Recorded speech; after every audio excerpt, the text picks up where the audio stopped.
You can't even imagine the glitz and glamour of the celebrity world, can you? Coming from an orphanage, said a woman at the reunion, mocking me. I grew up in an orphanage, without parents.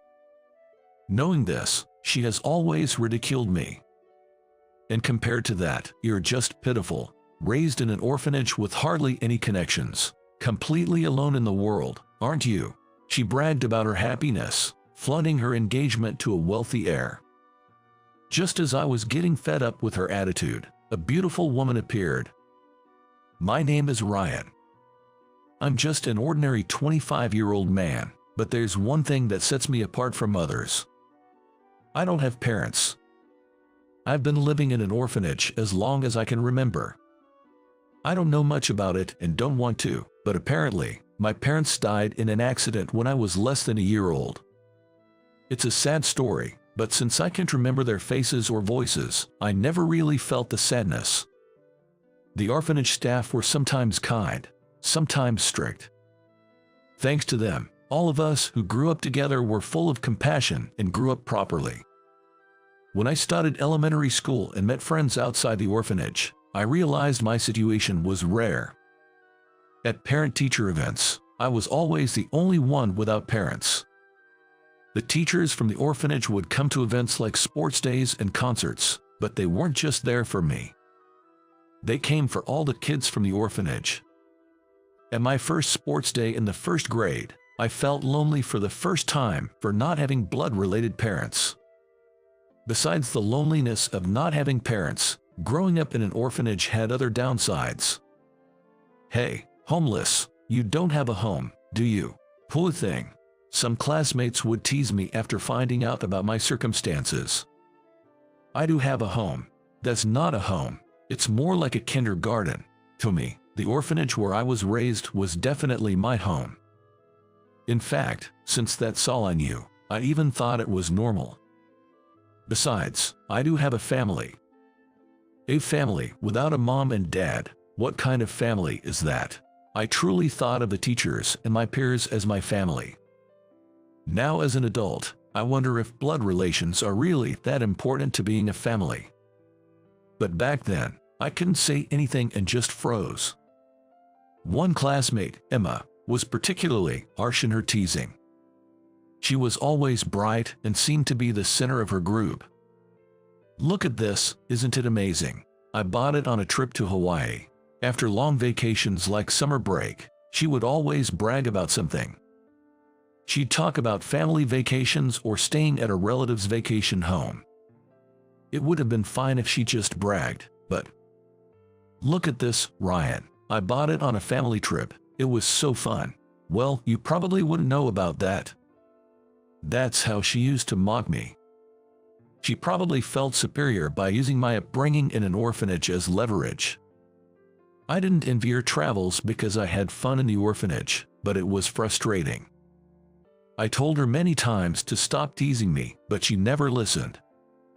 Eventually, I got used to it and gave up.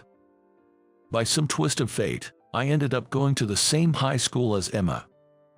Even at 16 and 17, she continued to ridicule me. I hadn't told my friends about being raised in an orphanage, but one day, she let the cat out of the bag. Emma told me, "Is it true you were raised in an orphanage?"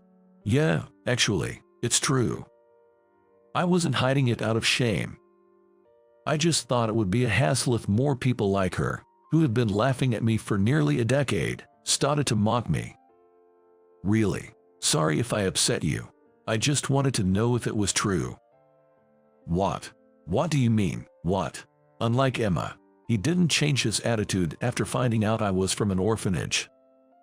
No, I just thought people would look down on me or distance themselves when they find out. What? That doesn't make any sense. I still remember being genuinely surprised by his unexpected reaction. He was an exception. Though not as extreme as Emma, most people seem to have prejudices against those raised in orphanages. Besides her, there were others who said heartless things. But I noticed a pattern. When I showed some sort of ability, their attitudes changed. I decided to focus on my studies and sports, believing it was my only path. My efforts paid off, and I achieved great results. Gradually, people began to gather around me, and I made close friends who I still keep in touch with. Maybe Emma didn't like this, but she continued to spread bad rumors about me. But I stopped caring about her antics. By ignoring her, I stopped giving her the satisfaction. Eventually, she stopped coming to me with her boasts. By ignoring her continuously, we drifted apart. As a working adult, I finally bid farewell to the strange connection with Emma. No one at work made fun of me for being from an orphanage. No one even bothered to ask about my family. Thanks to that, I felt comfortable and am now living a happy life. One day after work, I checked my cell phone and found a long message. It was from a high school friend. What's this? A reunion invitation. The one who contacted me as the organizer was the guy who didn't change a bit even after knowing about my background. He was a great friend, and I was excited at the thought of seeing him after such a long time. It's been a while. I'll definitely attend. Out of happiness, I immediately replied. Minutes later, I received thanks for confirming and details about the venue. Thanks for the invite. Looking forward to it. This should do. Wait a minute. A high school reunion meant that Emma, who always had something nasty or boastful to say, would also be there. Realizing this made me a bit anxious. But I quickly remembered the fun memories outweighed the bad, and I looked forward to reuniting with friends. On the day of the reunion, when I arrived at the designated tavern for the reunion, there were more people gathered than I expected. Hey, it's Ryan. Long time no see. Hey, long time, how've you been? Pretty good, I guess. I sat near the organizer, ordered a beer, and started chatting with a friend. So, what's up with you lately, Ryan? Just the usual. Work and life are pretty mundane. That's good to hear. He mentioned that some of our classmates weren't in the best of situations. Some had quit jobs at exploitative companies, while others were recovering from major injuries at their manual jobs. As we drank our beers, sharing updates and reminiscing, I heard a commotion from the back of the room. Wow, Emma, that ring is amazing. Really, really. Where did you get it? The center of the excitement was none other than Emma. I couldn't see well from where I was, but apparently, she was wearing a lavish, opulent ring. Right, actually, I was proposed to by my wealthy fiancé. She flaunted her ring to her friends, grinning widely. While the women were getting excited, my close friends nearby mentioned it in a low voice. Man, a wealthy heir, huh? I wonder how much that ring cost. Then, she must have noticed that we were interested in her ring. She made her way over to us, pushing through the crowd with determination. You guys interested too? Look, here it is. Take a good look. She hadn't been asked, but she turned her left hand towards us. The gemstone was dazzling in the light. I can go into details because it's his work, but then she began boasting about her boyfriend. He apparently makes $1 million a year and drives a luxury car. He even seems to own a vacation home. He used to be a model and was incredibly kind and handsome. She was head over heels for him. I was almost impressed she could say the last part without any embarrassment. Well, you guys are just in a completely different league.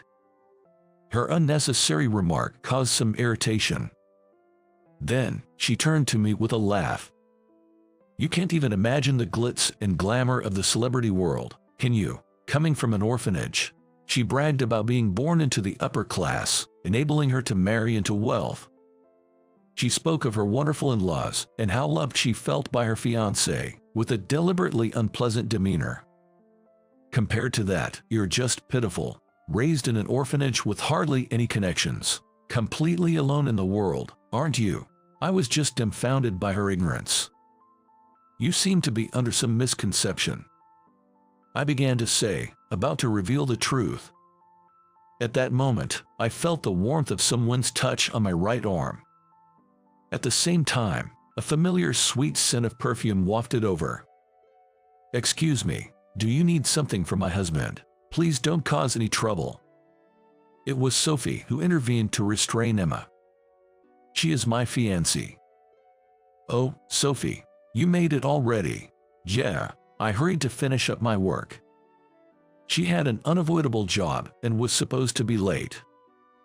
She apparently finished her work early, determined to join the reunion. We smiled at each other, surprising those around us. "Husband, wait, what? Ryan is Sophie's." "No way, man, you really did it." That's how our close friends reacted loudly. Seeing their response, Sophie clung to me even tighter. Why would someone like you?" Sophie was smiling, while Emma had a face like she had just stepped on a bitter bug. It was a dramatic change from the proud demeanor she had just moments ago. Sophie had been famous for her beauty since high school. Not just students from our school, but even those from other schools who heard rumors about her came to confess their feelings. But she herself seemed uninterested in such things. She politely brushed off everyone's advances. Being the daughter of a big corporation's owner, she was like an unattainable flower to me. She always had a chauffeur for school commutes, accompanied by a bodyguard-like driver. Even those who admired Sophie could only muster the courage to speak to her. Our close relationship started with our jobs. The company where I got a job offer turned out to be owned by Sophie's father. You're Ryan, right? I'm Sophie, from the same high school. Remember me?" She approached me one lunch break, a few days into the job. "Sophie, of course, I remember you. I knew the CEO had the same last name, Sullivan, as Sophie, but I never imagined he was her father." Miraculously reuniting at work, we often found ourselves collaborating on various tasks. Working together on major projects, we gradually grew closer. "Ryan, you're doing quite well, I hear. Your reputation has reached our ears." "Thank you, it's an honor. I was just trying to work like everyone else, but maybe with Sophie's support, my achievements kept piling up, and I somehow became favored by the executives. Even the CEO began to take an interest in me. Then one day, after work, I happened to meet Sophie. Ryan, do you have a moment?" "Sure, I'm free." I followed her, curious about what she wanted, and we ended up at a stylish bar. It didn't seem like a work-related conversation, and then she said something I never expected. "Ryan, I've fallen for you." Her words, though familiar, didn't make sense to me at first. "Wait, what do you mean?" I want us to be together." I was beyond surprised, calm in my disbelief. I never thought she, whom I considered out of my league, would say such a thing. But should I accept her offer, I was hesitant. "Thank you, I'm happy." "I'm happy. But I definitely don't think I'm someone who matches her. An orphan with no parents. I believe someone more fitting should stand beside a lady from a large corporation. I'm really happy, but I'm not the right person for you, Sophie." "That's not true. You're great, Ryan. Even my dad likes you." "Thank you, but still, it's not right." My feelings of inferiority, stemming from being raised in an orphanage, prevented me from accepting her affection. From that day, there was an awkwardness between Sophie and me, or so I thought, until one day. "Ryan, how about dinner tonight?" And then, on another day, "Ryan, do you want to watch a movie together on our next day off?" And then, yet another day. "Ryan, I got us tickets to the theme park." She persistently stuck to it, almost to the point of being pushy.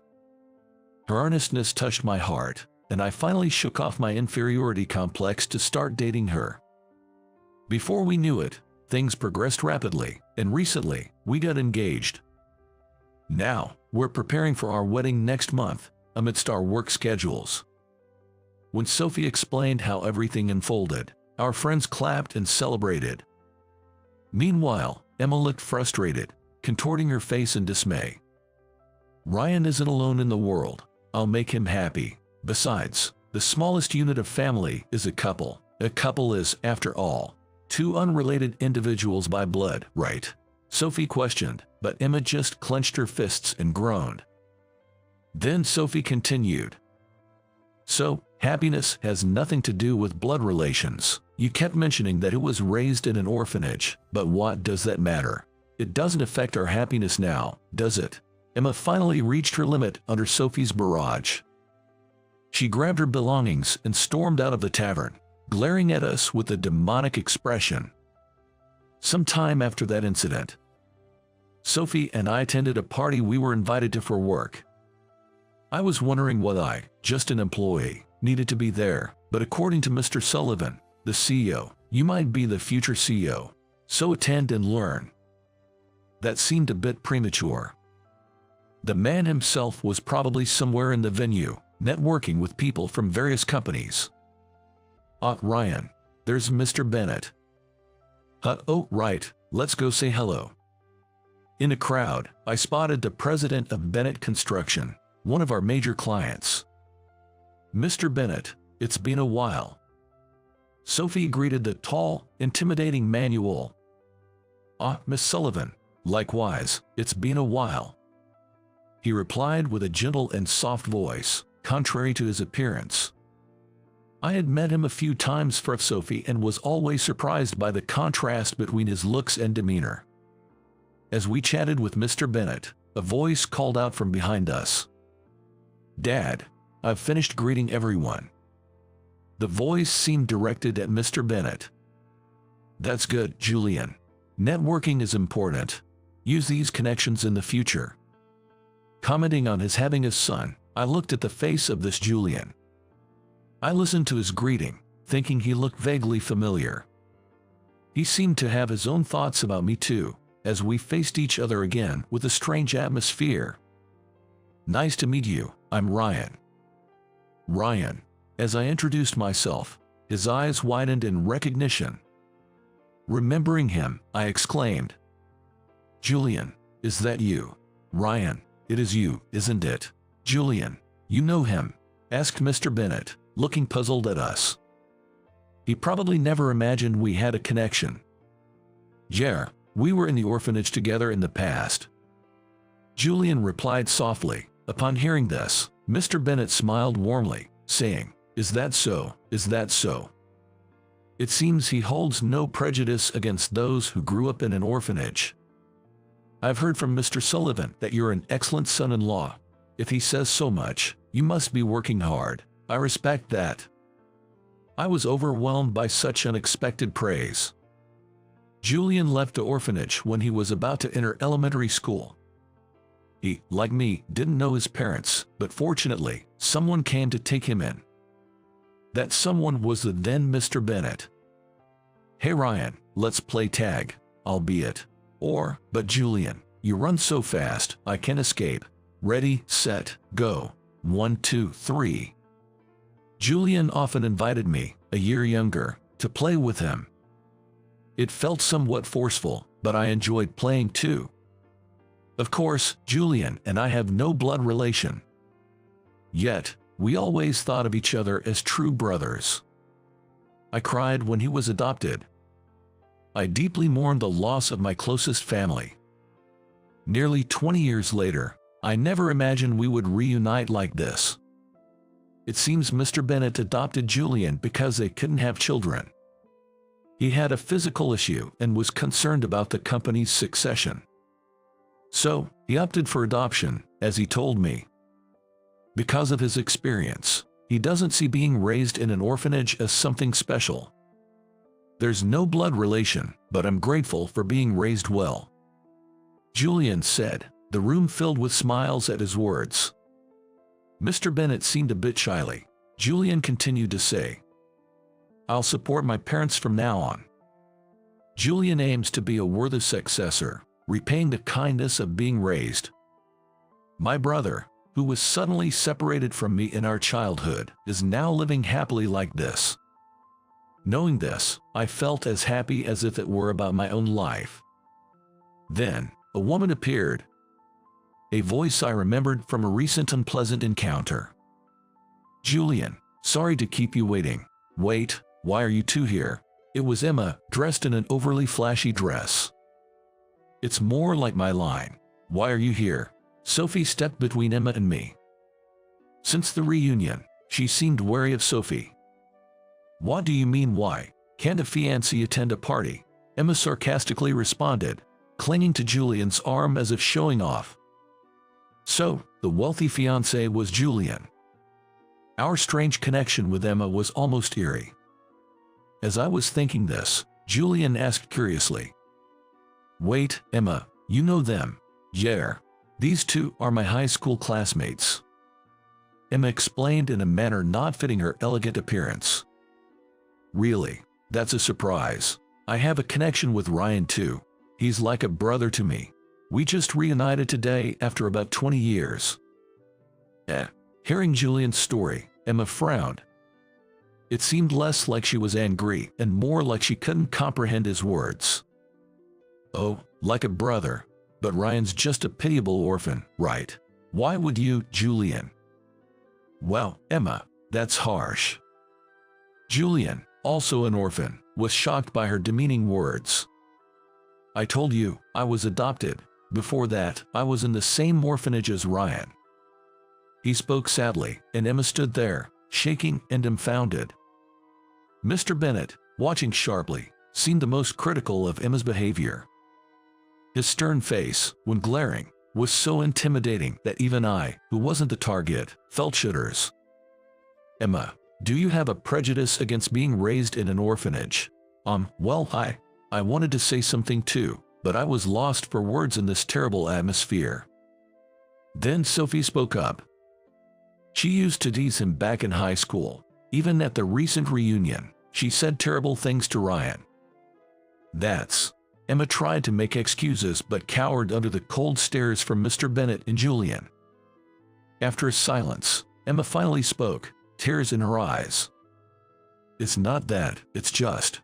Her voice was so faint, unlike her usual loud, boastful self.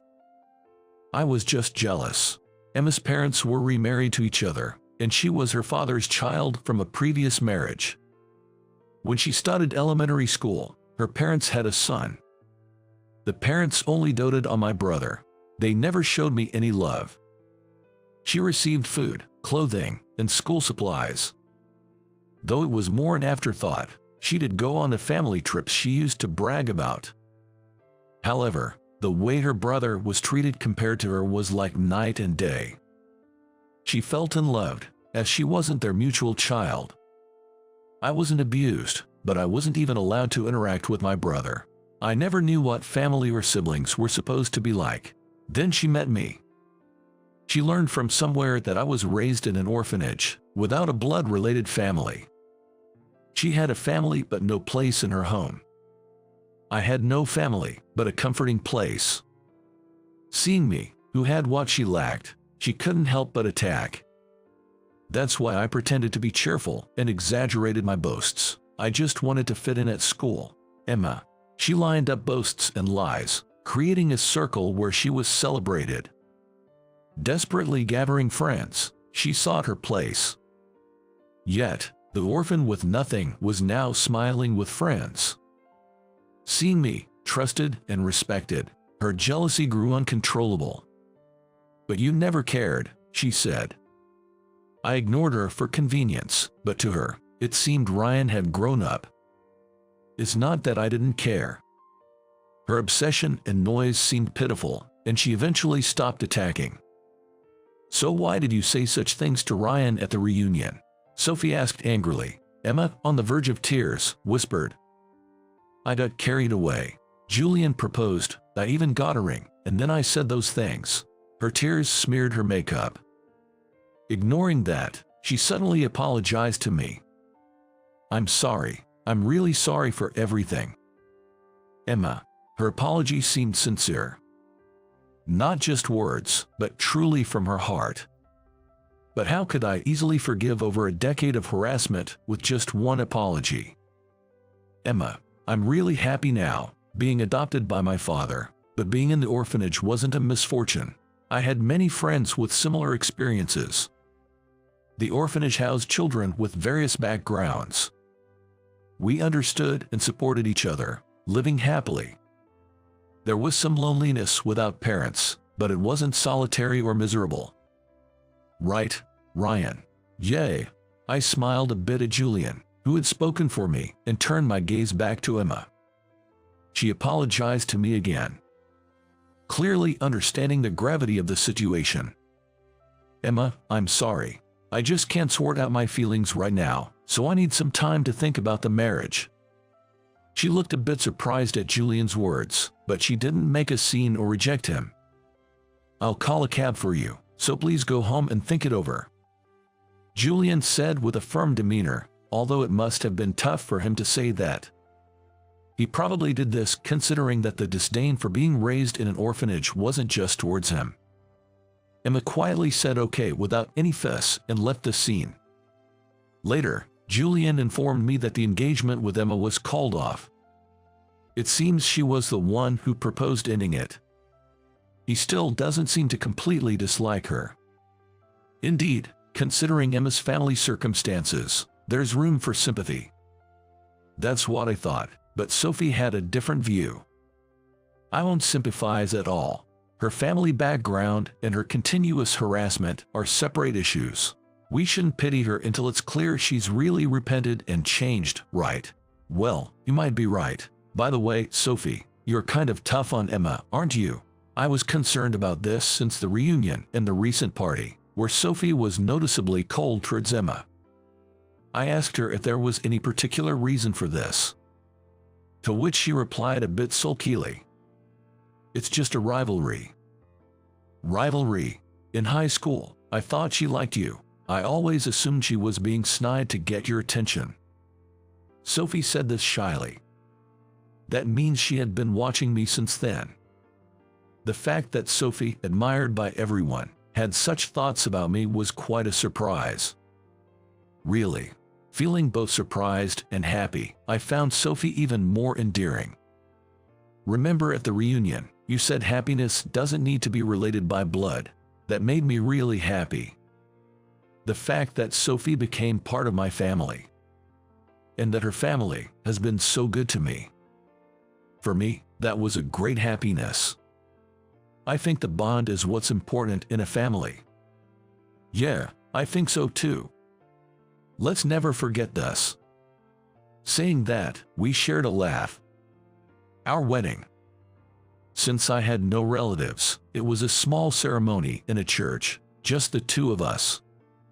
The reception afterwards was planned to be grand due to company arrangements. High school friends and Julian were also going to be there. After saying my vows, I pledged not only to God but also to Sophie and to myself. No matter what happens, I want to cherish my family and deepen our bond. I want to be someone all those who supported me can be proud of. Divine light streamed through the stained glass as we made our promises for the future.